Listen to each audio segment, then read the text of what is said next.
9,000 कोटीचा घोटाळा करणारा रॉयल चॅलेंजर्स बँगलोरचा फर्स्ट ओनर आणि किंगफिशर एअरलाइन्सचा मालक विजय माल्यासोबत असं काय घडलं की त्याला फरार व्हावं लागलं. Kingfisher Airlines has been struggling.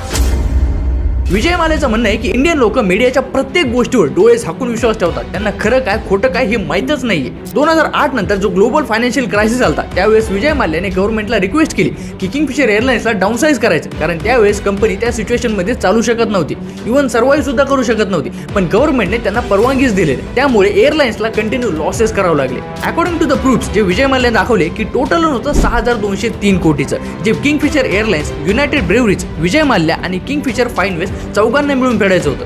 पण सगळ्या लोन रिकव्हरीसाठी फक्त विजय माल्याला ब्लेम केलं आणि काही वर्षांमध्ये त्याच्याकडून 14,000 कोटीची रिकव्हरी सुद्धा केली. 14,131.6 crore complete amount has been restored to the public sector banks.